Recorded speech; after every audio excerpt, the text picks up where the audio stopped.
ស្នងការខេត្តកំពង់ស្ពឺសន្យាផ្ដល់យុត្តិធម៌ឲ្យជនរងគ្រោះដោយសារគ្រាប់កាំភ្លើងមេប៉ុស្តិ៍ពោអង្ក្រង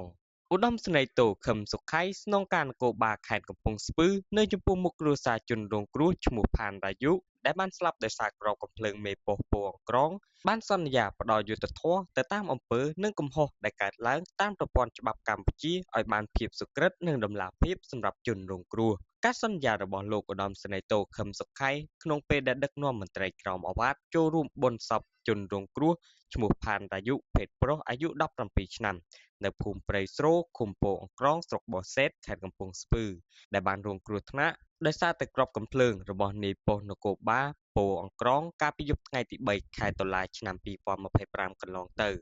ក្នុងពេលចុះបំពេញបេសកកម្មល្បាតនៅក្នុងភូមិសាស្ត្ររបស់ខ្លួនលើការរក្សាសន្តិសុខសណ្ដាប់ធ្នាប់សុវត្ថិភាពសាធារណៈសង្គម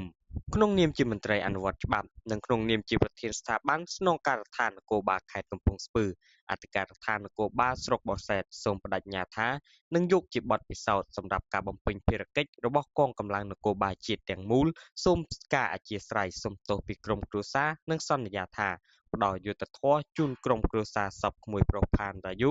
ទៅតាមអំពើនិងកំហុសដែលបានកើតឡើងតាមប្រព័ន្ធច្បាប់ប្រជាណាចក្រកម្ពុជាឲ្យបានភាពសុក្រិតតម្លាភាពសម្រាប់ជនរងគ្រោះលោកស្នងការប្រកាសធានាថាយុត្តិធម៌ត្រូវតែកើតមានចំពោះសកម្មភាពដែលបង្កឡើងដោយមន្ត្រីនគរបាលប៉ុស្តិ៍ពោអង្ក្រងនៃអធិការដ្ឋាននគរបាលស្រុកបរសេតនេះនឹងយកជាគំរូសម្រាប់ជាមេរៀនចែករំលែកបន្តទៅតាមបណ្ដាប៉ុស្តិ៍នគរបាលនៅទូទាំងខេត្តកំពង់ស្ពឺទាំង88